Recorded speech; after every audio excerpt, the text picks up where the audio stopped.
All right, Merry Christmas and Happy New Year to all of you. If you're joining me this Thursday morning, it is Christmas Day, and I am not home as it looks like on the video. I'm actually with family, enjoying the holidays, and I hope that you are doing the same as well. Now, this is a fun, interesting, exciting episode because it kind of happened spur of the moment. I was out in California a couple weeks ago, and I had a chance to visit Jay Leno's garage, which was very cool, and spent about an hour there getting a tour by one of his employees, a guy named John, who had been with him for over 30 years. And it was a great visit. Was not able to take pictures except for one at the end. And then as we were leaving, literally as I was grabbing for the doorknob to leave, Jay walks in and he then proceeds to give us an hour and a half tour himself, walking us through, showing us behind the doors, going to different areas where we weren't allowed before. And so it was really, really a cool time. Now, it could have been longer, but I had this next visit set up to Lynn Park. Now, Lynn is a very notable Cobra owner, and we had to leave Jay's because I had a visit set up with Lynn, and I didn't want to delay that any further.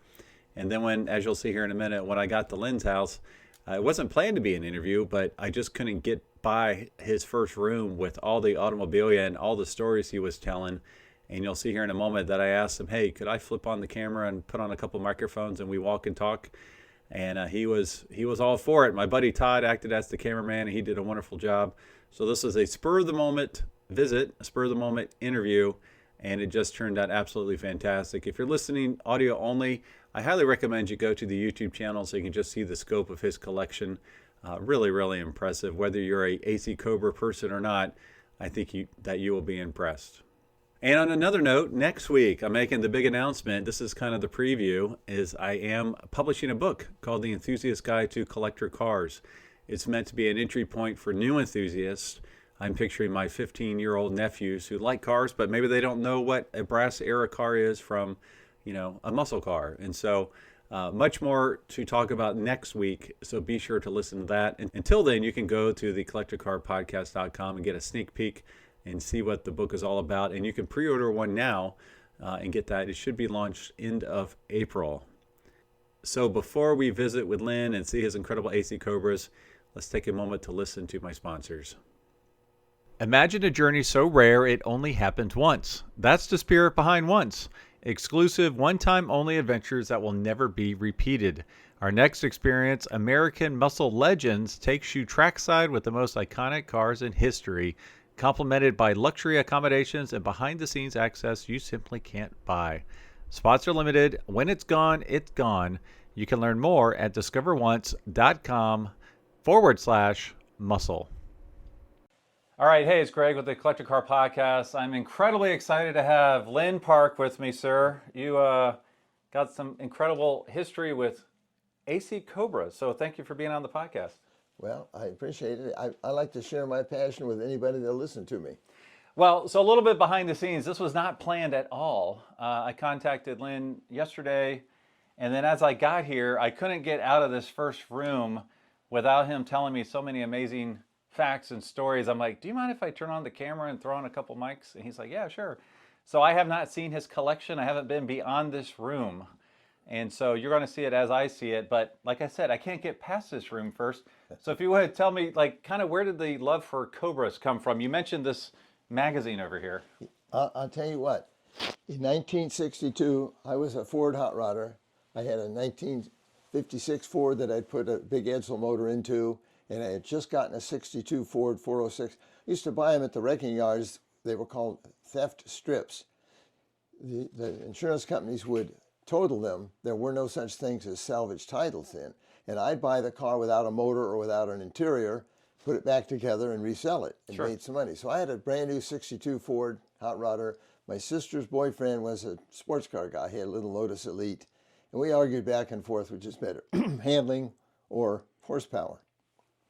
Well, excuse me, he came back one day from school and put this in front of me and said, here it is, September 1962. Has that been on that table since 1962? Just about. Just about. Matter of fact, you'll see them around the garage. These are my props that I use to explain my love for Cobras. Well, I was a student at UCLA, and Venice, where they built the Cobras, were very close. So I went down to Venice and met, well, luckily I met Shelby and all these guys that were just getting started building Cobras. And they saw my 62 Ford and thought, oh, this kid's going to buy a Cobra, not knowing I couldn't afford one. But they treated me so well. So you were in Venice when they were putting these things together? Yes. Wow. I hung out there. I met a very good friend of mine. I met a friend who became a very good friend there. And he got me more parts and information than I ever needed. And it just went on from there. I bought an AC Yasica. Cobras were $6,000. The Yasica was $1,500. But it looked like it. It was the same type of car. I put Ford Motor Company motor in it, and off I went. I had my own Cobra. And I'll tell you what, I had more fun. And then when I got out of the Army in 1969, I said, okay, now I'm going to find a real Cobra. And I found one. It was wrecked in the front end, but not horribly. And I paid $2,100 for it. Fixed it up. Found another one for $2,000 a part. And just started going from there. I have never looked back. I've never wavered off of the Cobra fanaticism. So did you take the AC to Shelby's Venice location? No. No. But Shelby and I were very good friends, partly because I lived here, he lived here, and when he needed something, he called me. Lynn, can you do this? Can you do that? I stored his Daytona coupe here for 5 years. Did you really? And whenever, of course, part of that was when he needed it for a magazine. He'd say, Lynn, can you take it here or take it there? And I did. Where's that car today? I don't know who's got that one. Okay. One of 6, right? Yeah. But I've just had more fun with these cars. A lot of people come into a hobby, stay for a while, and they're gone. But with the Cobra, it's just, I have never wavered. I just love the cars. And probably as much as the cars, I love the people that are associated with them.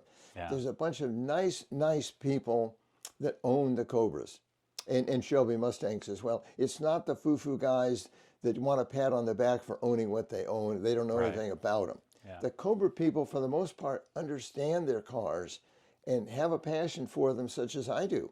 Yeah, absolutely. Well, like I said, I feel like I can't get out of this room because I look at the Halliburton wheels behind you. I look at these incredible valve covers. I mean, those alone by themselves. I mean, you got the, tank up there. It's just unbelievable, everything you have in here. Well, I don't collect per se. I accumulate, and I like to put stuff on the shelf that I have so other people, as well as myself, can enjoy them. We were at a fellow's house one time, and he had a collection of something. I forgot what it was, and he said, "You want to see it?" And we said, "Yeah." And he pulled this drawer out, and there was something in there. And we marveled at it for a couple of minutes, and door went shut, and that's the last we saw of it.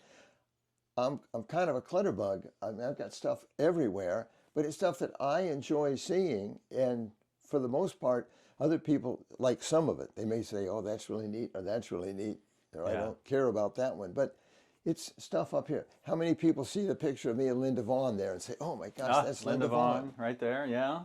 And tell us about the jacket to the right here. Well, one of my good friends at Shelby, the fellow that helped me with the body and the paint on one of my cars, and he was involved with Shelby heavily and worked there for a long time, and he had that racing jacket, and he said, "I don't need it anymore," so he gave it to me. And then Chuck and Helen Green were both employees at Shelby's, and they were good friends of mine. And my gosh, when anything neat came in, Helen would say, "Lynn, you need to buy this." She ran the gift store and the mail order department.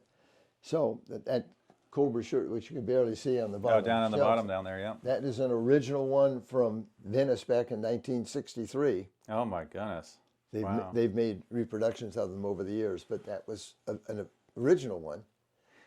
And I've just gone on and on and on. And I said, you meet the nicest people in the Cobra world.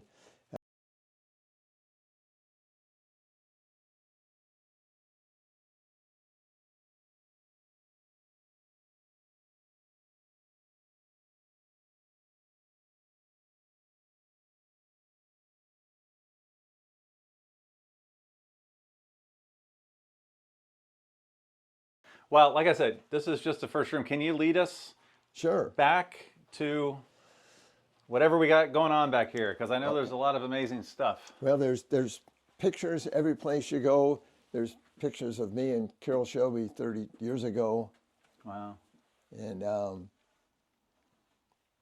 no matter where you look, the trouble is now people give me something to hang on the wall. You And no, don't have any more wall space. You I need don't more have a walls. place to put it. Now, what's with the steering wheels here? Well, those are just extra wheels that I've either worked on or going to put on a car. Are they real Cobra wheels? Yes. Oh, okay. Well, people will say that center one isn't that. That's an Austin Healey wheel. It's very similar Yeah, to you what can was tell with used on the Worman sector cars. Okay, so the very early cars, Worman sector cars. But the steering wheel was a little bit different. The Cobra wheel came down like this instead of a little bit square. This is a little thicker. The early Cobra wheels, the Worman sector wheels, were famous for braking right here. You don't realize when you're driving a car, you don't do this as much as you do this. You know, when you're turning, and they all brake right there. So you'll see so many of them with welds there or pieces that have added a gusset in here to strengthen it. I got a 65K code convertible, so if you have any hypo parts for sale, be sure to point them out. I will. Excuse my message. I do a picture book every year, and I've just gotten through. Oh, yeah.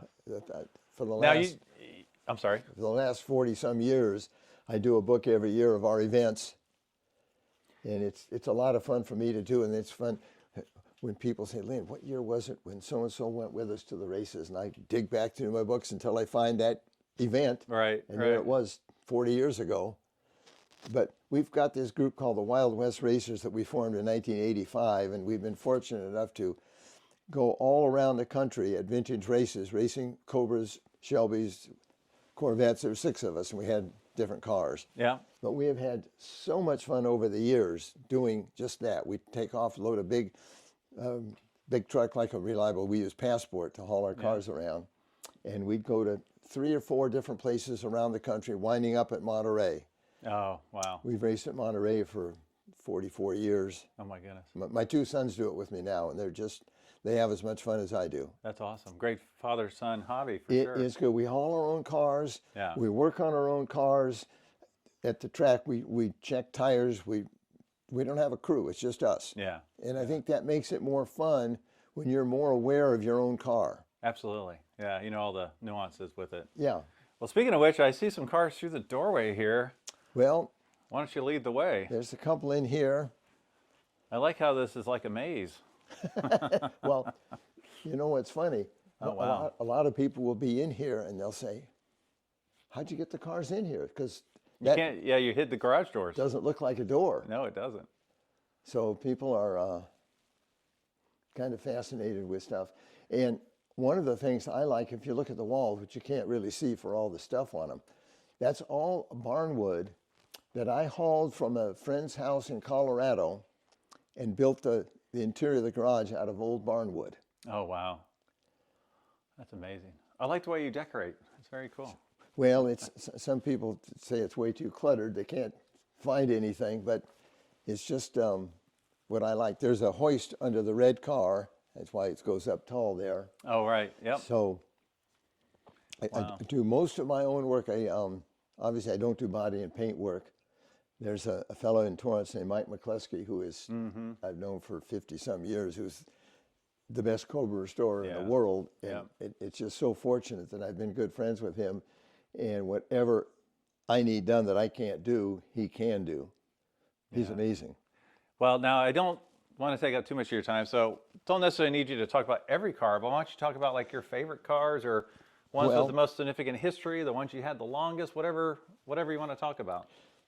Number 97 is the 10th Cobra built. 10th Cobra built. And I bought that in about 1971 for $2,000. It was a part, but Mike restored that car, and it's just the most fun car to race you can imagine. Now, it looks like it has the Daytona Cobra exhaust. I couldn't afford a Daytona coupe, and I always wanted one, so we made this into our Cobra Daytona coupe, a Daytona Roadster. So what was modified? Would it have had the flared fenders and the roll bar and everything as such new, or did you add that? We added that. It had the roll bar. It was a race car when it was born, so it got beat up. But we ordered a new body from AC Cars back in 1971. And I wanted the exhaust to look like that. So Mike carved that in for me. Wow. And that's our Daytona Roadster. The one next to it is one of the 5 FIA cars. Wow. And Now, has it been restored? no, well, it's been restored. It got wrecked badly, Okay. but that was 40 some years ago, almost 50 years ago. So you can tell it hasn't been restored lately. But you can tell from the road rash on it, this has had a lot of vintage races. I love this. Love the patina on it. Yeah, and it's just belonged to a good friend of mine named Phil Gallant. And he raced and won a lot of races with it and sold it to me about 5 years ago. Explain what the FIA cars look like compared to the base cars. Is that the roll bar, the flared fenders for the 289 cars? It was, they built 11 what they called US RRC cars. Okay. And they built 5 FIA cars to comply with different groups of rules. Okay. And the FIA cars were very similar, but the FIA cars had the oil cooler scoop on the bottom, which the US RC cars did not have. The flared fenders, it's got the bigger brakes, the roll bar, a little different dash configuration than a street car. Boy, I love the patina on this thing. This thing's amazing. Yeah, this is a good car. 289? 289. Is this the factory seat setup? Yes. Okay, wow. See, the FIA cars had the smaller seat, racing seat? They came with a street seat, but everybody wound up putting one of these in it. Okay. Wow. I love how you got all the stickers still on it from the historics and everything. Yeah, this car has done well. Now, this is one of the earlier steering wheels? No, this is a rack and pinion steering wheel. The 3 spokes, they're angled instead of being straight. And it's just got this in the middle instead of the horn button. Okay. And your horns to the side, that little button right there? And that's on this car. This car, I don't think it's got a horn. Yeah, You don't need one. No. Wow. And you look at number 16. That's another one of the 5 FIA cars. Wow. Now, if you'll notice, that was the first one built, and its front fender. The rules said that the front fender had to cover the tread of the tires. Okay. So you'll notice they built this little spat Oh, yeah. Okay. to cover it. Well, that was a pain to build that. Yeah. So the first 2 had that, and then the rest they built like this. You notice they just took the front flare and bent Pulled it it out out more, yeah. and added a little at the bottom. So then all of a sudden it did cover the tread. But that was just one of those little oddities of the FIA rules, is that it had to cover the tread of the tire. Wow. The fender did. Now, are all these real Cobras, or are there some like CSX 4000 series? No, these, well, the black one, all these are real except the yellow one. Okay. And the yellow one is a Kirkham, Yep. and it's an oddball because it's what they call a hybrid, and but not in the sense of the word, like it has an electricity to it. Oh, sure. Right. No, it has a 289 body and a 427 chassis. Oh, wow. And it's Okay. got a 750 NASCAR motor in it. Wow. Okay. Now, what about the little black one right here? That's a friend of mine's 289. He's doing some work in his garage, and he asked me to store it for a while. Well, he's in good company. So yeah, Right. Well, these, I don't take these out very often except to race them. Although I've got mufflers on them, we can drive them on the street. They're all street legal. Let's go. No, I'm just kidding. Except for the yellow one and this one. That number 25 is a car that was raced by a fellow named Fritz Schiffmeyer back around Road America most of the time. And my gosh, it was involved in a wreck at Road America probably 15 years ago. And they restored it, and he wanted to sell it, so I've had it since then. How about this little red car? This has got some nice patina on it as well. This is a sweetheart. This is basically a street car that was turned into a race car when it was born by the owner. Oh, okay. Flared fenders, but not flared radically like that. It's just Yeah. got these little lips on them. It's got street interior. The gauges are stock street stuff. We got mufflers on it now. It's just a nice car to race. Wow. So these are all 289 cars? Yes. Except for the yellow car. Right. Okay. I can't help but notice all the crazy stuff on the walls. Yeah. I like the carb setup there, the intake manifolds. Are those factory Cobra things or aftermarket Ford? Yeah, they're. I think those are both original Cobra ones. And I got a buddy of mine called me. He said, "Lynn, I need a dual quad setup quickly." So I had a friend that would sell it to me. I bought it, and then my friend said, "Oh, I don't need it after all." So I haven't resold it yet. Wow. I'm kind of a parts junkie. I was in the wheel business. I made Cobra wheels for a long time. And when people come to me with parts and wheels for sale, I can't say no. So I can see why. they know I'm a sucker for all that stuff. And What are maybe some other rare parts I might be looking at right now, but I just don't recognize them? well, what's fun about a Cobra is that they use parts from all cars that were made in England. Yeah. This latch right here, that's a 48 Anglia, is what that's from. And it's used on a lot of other cars besides a 48 Anglia and a Cobra. If you look at the glove box latch on this car, that's a 1955 Nash Metropolitan. Okay. I didn't know Right, those. right here? That little latch. Yeah. And they are hard to find. If you're restoring a car or building a replica, you want it to look real. And those little devils are hard to find. And I heard that, like, sometimes, depending on when the car is built, half of the screws and bolts might be metric and the other half might not. I mean, Not metric, but Whitworth, Whitworth, okay. which is English. Yeah, they're just, AC Cars was not General Motors or Ford Yeah. Motor Company. Yeah. The uniformity hadn't been, or that the word hadn't been invented yet. They used whatever they had. If you took an early 289 Cobra and then a middle one and then a late one and started comparing little things on the cars, you say, wait a minute, this is different than this car. They changed as they went. I mean, little things like on the hood latch.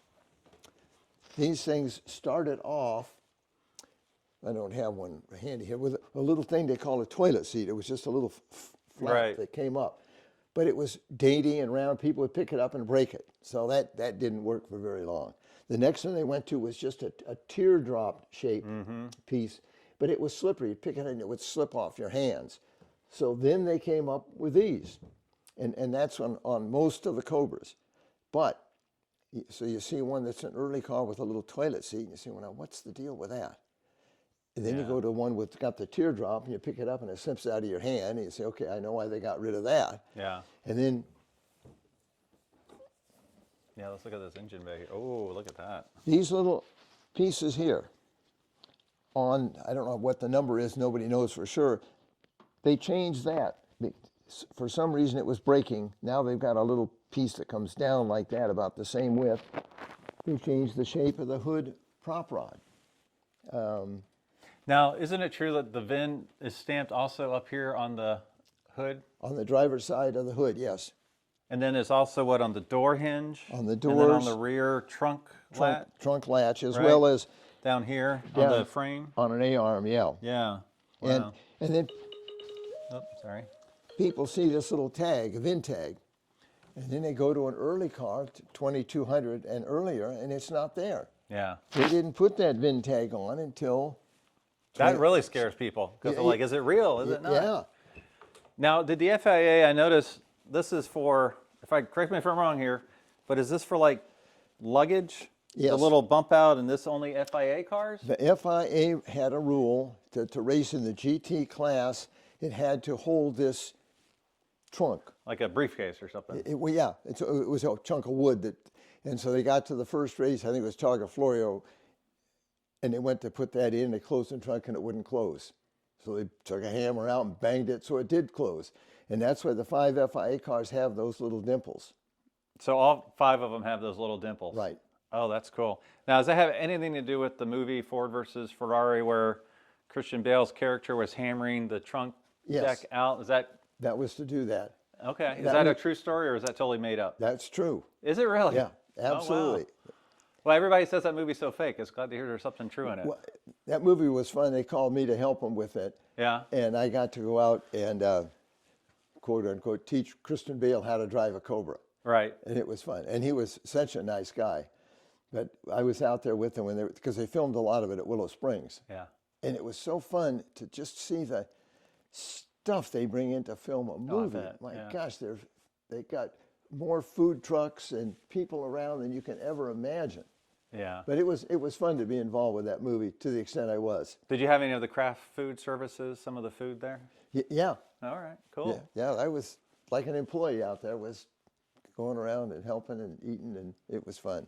Well, is there, I don't want to leave this room yet, but are there other cars we need to see somewhere else? There is another car you should see, or two. Okay, let's look at the wall here again real quick. I'm sorry, I just love I just noticed this. Like this looks like an old, what's the story on, anything special about that or any of this cool stuff on the wall here? That was a very early Shelby American employee reunion party we had. And those of us that were involved, they made those tags for us. But I did not work at Shelby. I was there so often that I got invited to all their Shelby reunion, all their employee reunion parties. Because when I was young and first involved, I was at their shop 3 or 4 days a week. Wow. And they thought I worked there. I mean, just all these little pins. Oh, so much cool stuff here. Yeah, it isn't something It's overload. It's 50 years or 60 years of throwing stuff on the wall and just... Have you had any of his chili and do you like it? Yes, it was good. Carol Shelby chili? It was good, okay. I wanted to eat that though. Pardon? I wanted to have that though. Yeah. Wow. Now I noticed you had some more, are these center steering wheel centers here? Yes. Those have got to be a rare find, right? Well, they're all over the place, and when I get one that I'm not using, again, instead of throwing them all in a drawer, I just stack them up here. Somebody will call you one day for one. Oh, Yeah. I love the AC Cobra pedal up there. Yeah. Wow. So much cool stuff. So you're still on the lookout for stuff? Not as much. I'm trying to be happy with what I've got. I don't have plans to sell anything or buy Right. anything. Yep. The ones I've got keep me busy. We're racing enough that it keeps me busy, keeping all of those running and just up to Just stuff. enjoying them, You yeah. hate to get to the racetrack and find out you've forgotten to do something that you should have done a month ago or a year ago. Yeah. But my younger son races this one, and my older son races 97, and I race 16 or number 12. Must be something else to see them all out there together. It is a lot of fun. Yeah. It's a lot of fun. And we try, even though the kids have gotten to be significantly faster than I, we try to run a lap or two together. So when people are taking pictures, Yeah, get at least 1 or 2 pictures, they right? get all three of us Yeah. together, which is kind of fun. I like your 63 championship poster up there. Yeah, and that's You need to get that, Todd? a real one. Okay. So Well, take us to the next okay, car here. come on over.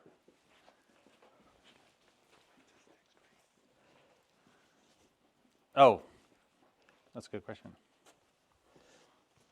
Yeah, here's a picture of the three of us at Monterey. Oh, cool. Oh, wow, that's cool. So now, will you be at Monterey this year? Yeah, we go. Our first event's in March, Okay. and then the big event's in August. Yeah. There's another one we're going to probably do in June. Okay. But Do you do Velocity? Is that the Velocity Invitational? no, that isn't our cup of tea. They're aimed at more of the foo-foo end of stuff. Gotcha. And the Velocity they've had it. We raced with them once when it was at Monterey, and now they've moved it back to Sears Point, Okay. and that isn't our favorite track. So, quick question. Are these AC Cobra Stuart Warner gauges? Yes. Now, you dispelled a myth. I had it in my newsletter recently. I had thought and was told by a Cobra expert that they did not have the tenths of a mile, but you're saying it was some did, some didn't. Some did. These are actually not original Cobra ones because they don't have as many little marks between Between them. the Okay. miles. All right. All right, cool. All right. Yeah, Well, but just about the time you come up with a theory about something being the same on every car, it's not. Yeah. So you just have to Roll leave with it. yourself open. There's just a couple of Cobra Jacks. Another thing I Oh, collect. Cobra Jacks. That's what those are? Yeah. Wow, look at these pictures. These are real cars? Uh-huh. Wow. Goodness. I like this picture of Shelby with what, a 66 Yeah, Shelby that's right and he was there? going to build some more. Is that the convertible? Convertibles? Yeah, in I forget what year it was, but he built 6 more Yeah, like in convertibles. 1990 or something, yeah. Yeah, so So there's 4 of those real ones, and 2 of them I saw in one collection, the Brothers collection up in Oregon. oh yeah, They have quite the Cobra collection. Oh my goodness, there's more than one car here. Wow. Holy guacamole. All right, there's a I thought you said one car. well, everybody likes one different one. Somebody comes in and they say like the maroon one. Somebody else said, oh, I like the drag car. This is one of 5 drag cars that Shelby built. So we're all drag cars 289. Yes. Okay, because one of the cars I mentioned earlier supposedly is one of those. I want to talk to you about that Well, afterwards. it could have been a drag raced 427, but it was not one of the 5 original Dragon Snakes. It's a 289 car. Oh, it is? Yeah, I'll show that to you. Okay. So tell us the Dragon Snakes. They were purposely built to go on drag races. Just to go drag racing. Wow. They only built 5. And this one, the fun story about this car is it belonged to Carroll Shelby. And it was rough, and everybody was trying to buy it from him to fix it up and flip it. So he knew I was a drag racer, so he said, Lynn, I'll tell you what, I'll sell you this car, but you can't sell it. He said, I want to use it for the employee reunions as a centerpiece, which we've done. And so I restored it and just made it be the way it is. Wow. The way it was. But the beauty of it is, too, I've got the original pink slip from Carroll Shelby. Oh. Everybody says, oh, yeah, Shelby owned all the cars. No, Shelby American owned them all. Carroll Shelby owned very, very few cars himself. So for my Hypo Mustang, I need this part, I need this part, I need this part. I don't have the big, wow. Yeah, this is kind of a demonstration. This is the way an early Cobra motor looked. Wow, the headers are interesting. Yeah, see, those are 289 Those are weird. streetcar headers, Really? Okay. or exhaust manifolds. Yeah. Wow, very cool. But what's fun, a lot of people in the neighborhood know me, and I had this one little group of Cub Scouts over learning. One of their little merit badges was to learn something about cars. So they came over, and I was explaining motor oil to them, and they said they had no clue. So I had a pan with some little gears in it, and see how sticky and slippery it is? I said, that's how you learn. That's what makes stuff not break. You put motor oil in it, it slips, and showed them how it worked. And one little kid they were looking, and I said, you know how do you check the oil on a motor? And of course they didn't know. No, So I had no idea. I pulled this out, showed them how it worked, put this back in. I said, any of you kids know what that's called? And of course no one did. And I said, that's a dipstick. And the one little kid raised his hand and said, oh, that's my nickname. But I had Dipstick. so much fun. So many people, even a lot of the adults, they don't know what a transmission looks like. Right. And here you can see transmissions and bell housings, and you talk about side draft Webers and Spalding flamethrower ignitions, like the end motor down there has. And Yeah. people don't know what that stuff is. No, you're right. Yeah. So What's up with the Daytona Cobra? that's a replica, a very good one. It's an aluminum replica. It is aluminum. It's a very good. Wow. Who built it? The Jerry Hawkridge back in England, he has a place called Hawk Cars, and very, very well thought of in building replicas. And it's aluminum. It is, again, Mike McCluskey built the first one for me back. I got the car in 73, I think it was. It had been in a fire. And Wow. it was one of those silent auctions. The police department was at my house before the car was delivered. And they said, we know exactly why you bought the car. You bought it for the title. You're going to steal a car and use the title. And Oh, wow. we just want you to know we're on to you. I said, well, that's not the case. Well, we know it is. So I took them, a lady and 2 guys, plain clothes, took them down to Mike McCluskey's shop and showed them what could be done. Yeah. And it was fun. So we built, not this car, but we built one that, my gosh, took us 20 years to do it because Yeah. it was not a high end of priority list. But Mike and I built a buck for the car, and it was perfect. Well, and this, Todd, show them the exhaust down there that was on the other Cobra. This is the Daytona exhaust I mentioned earlier. Very cool looking, integrated like that.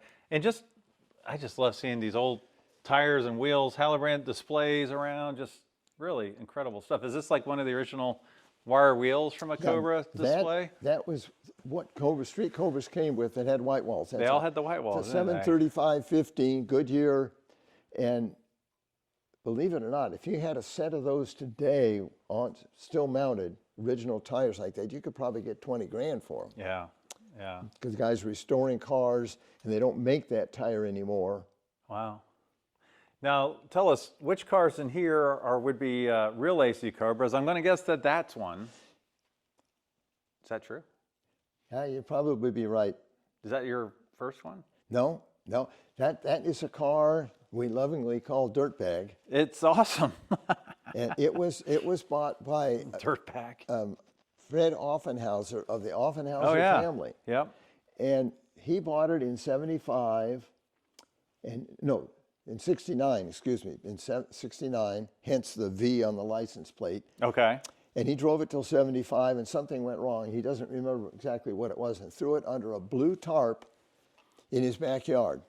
Wow. And everybody knew it was there. I mean, it wasn't a secret. People tried to buy it, and his wife and him said, no, get away from me. Finally, in 1995, a good friend of mine visited and brought his trailer with him, talk about optimism, and they sold him the car. And wow. he said, brought it over here, and he said, Lynn, I want to make a race car out of it. I said, Don, first of all, it's too much work. You've got to find a race car. And so I did some horse trading with him, and I wound up with the car. Wow. And I had just gotten it, and we had a big Cobra Day at the Peterson Museum where we had 68 original Cobras, and Carroll Shelby was there, and he was standing with me by this car, and people are all over looking at cars, and he said, Lynn, there's nobody looking at the shiny ones. They're all looking at this, and he called it some sort of bad name. He said, you got to leave it alone. So I said, you know what, that's a thought. It's so freeing. Patina frees the soul. Well, and I've not even had the motor out or apart. I put a wrench on it, made sure it turned over. It wasn't frozen. So it's interesting it has a clock. That was an option, wasn't it? No, they all came with clocks. They all came with clocks. Yeah, and see what's funny, the first 200 cars came with Smith's gauges, hence a Smith's clock. Mm. After serial number 2200, they all came with Stuart Warner gauges and a 62 Galaxy clock. Now it's interesting, this one doesn't have the tenths in the odometer. Yeah, it might be that it's black. Okay. See, a lot of them had the tenths weren't on a white background like they are. My sister had that koala bear on her pencil in elementary school. Oh, really? The same exact one. I got that from Cleo Shelby. She brought some friends over one day, and we were giving rides. She said, here's a little good luck piece for your car. Here's what I love. Look at all the registrations. Yeah. On there. That's like half an inch thick. Yeah, it's little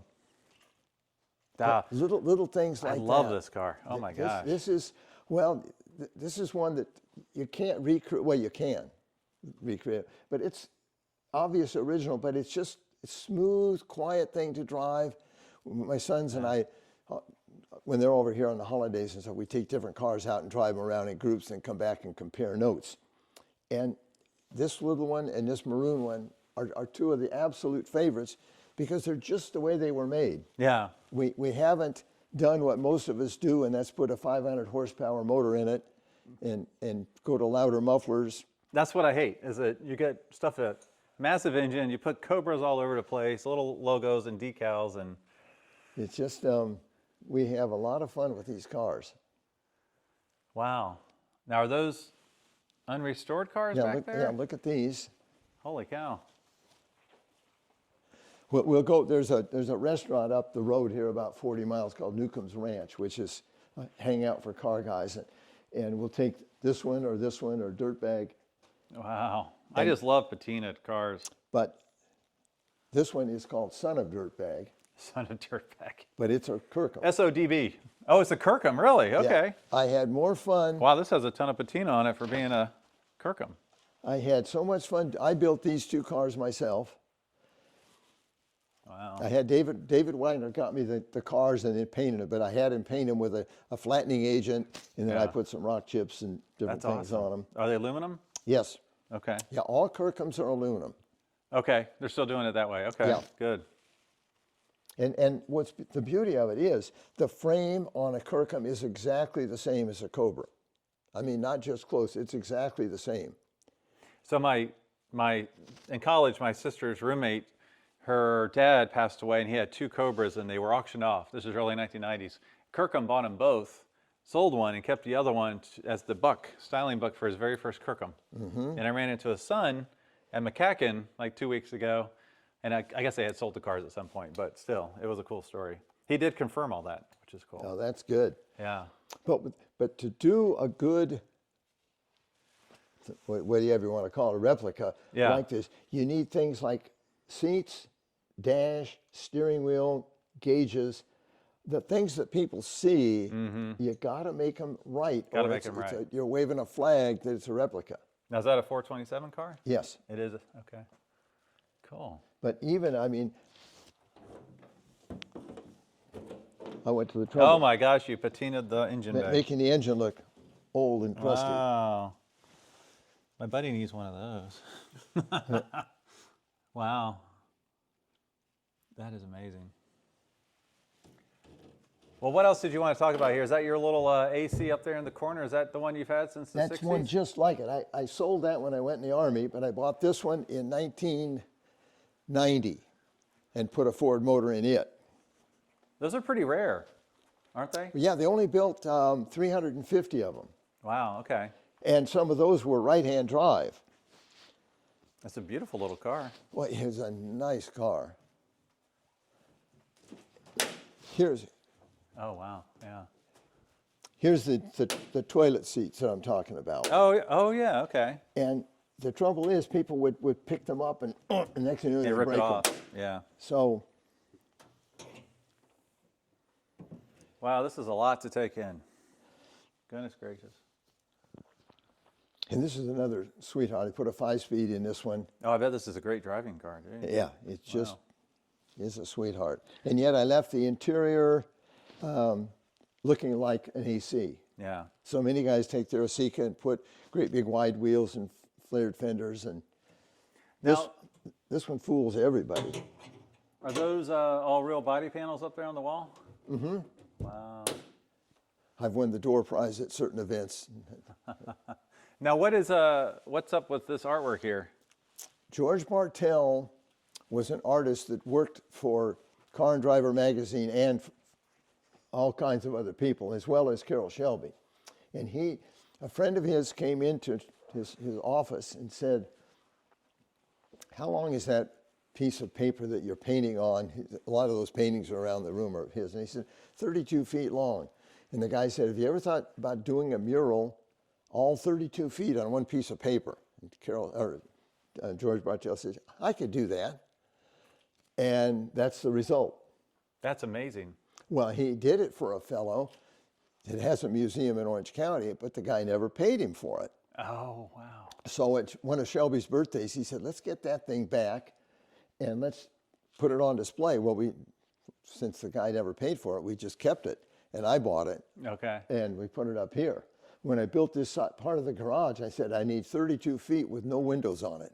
Ah, he probably thought you were crazy. So, but when George Bartell painted a painting, like Shelby or Phil Hill, whoever, I mean, it looked like the guy. Oh, it's fantastic. Yeah. You didn't have to guess as to who it was. It's Carroll Shelby or Phil Hill or Bob Bondurant or Andretti, whoever it was. He was just the best. Now, what about the last car here? This it has some interesting colors on it. What's the story? Kirkham? Yeah, that's a Kirkham. And back in the 20s and 30s, the Model A's had a color combination of Washington blue, Tacoma cream wheels. And a friend of mine back in Colorado had an AC he had done like this, and I thought, that color combination is so good. And being a UCLA guy, they're kind of UCLA colors too. The blue's a little dark. But see, this car, if you were a Cobra owner and you're over here looking at this, you're not going to be able to tell if it's a real one or a replica. Mm-hmm. The little thing, the seats are right, the seat belts, the dash, the shifter, little things. This is a very, very difficult piece to find. Not so much the cap itself, but the one with this little round yeah. tab on it. Those are old Norton motorcycle pieces. Oh my goodness. And most of them just have a square, a rectangular piece here. But the early ones had that. And a 289 Cobra has that kind of a gas cap. A 427 has the rectangular piece. Oh wow, yeah. So, well, this is just incredible. Do you have any Cobras in the barn out back, or have we seen all of them? no, this is it. This is it. This is it. Wow. Was there anything else you wanted to cover while we are in this particular room? Little things. Look at the license plate on this one. Oh yeah. A do-it-yourself 427. Oh, that's funny. I bought that plate on eBay, I'll bet 40 years ago. Oh my goodness. California black plate too. And I said, somebody's going to want this plate. Well, it turned out it was me when I decided to build that car. Mm-hmm. Little thing, look at the wheels real closely on this side where you can see them in the light. Oh yeah. Those are used wheels. They spent, I don't know how many months underwater. A car was stolen. And when they recovered it, of course, the wheels were junk. Nobody wanted them. But I said, you know what? I do. I'll use those somewhere. And I've had those in storage, I'll bet 30 years before I used them. Wow. But on this car, they're perfect.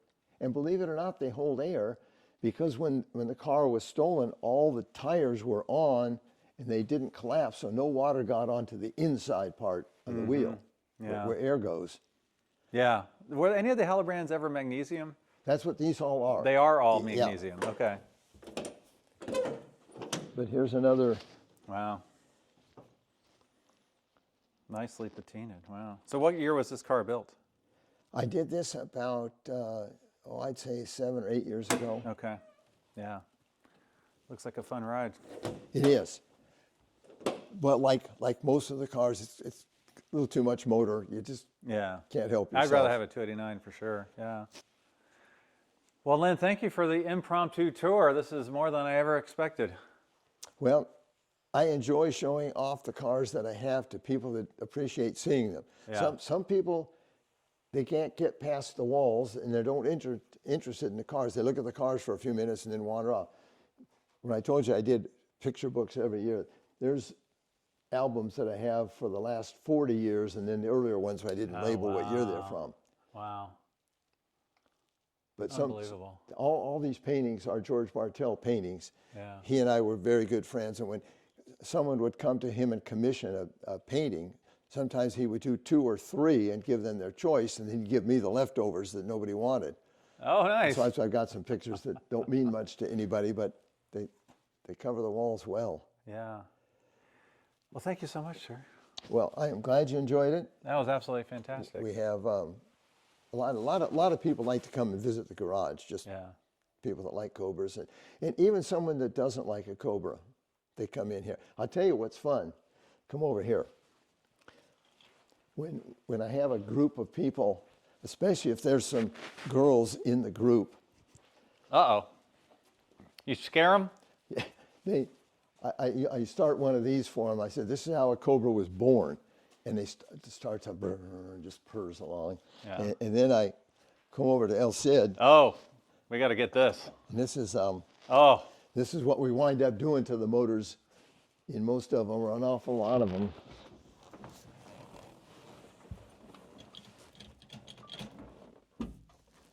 Let's see if it's going to start.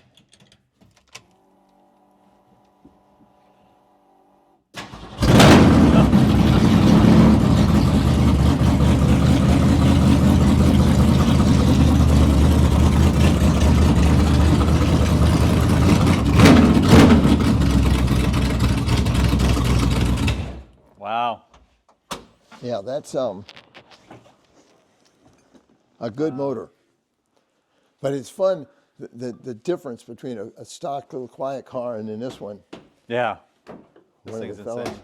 that was here had his dad sitting on that bench over next to my mother-in-law there. And we started this thing, and I swear he was off the ground and running at the same time. That's awesome. Wow. What did this do in the quarter mile? This was 1088 in a quarter mile. Holy cow. 128 miles an hour. which is really good. Yeah. I ran my Asika, what I ran in the drag races in the 60s, and I had turned 11:55 at 122, which was really good. I beat most of the Cobras that I raced. Yeah. But this one it was the fastest of the bunch. Well, thank you so much. I will be sure to look you up at Laguna Seca Monterey Car Week, right?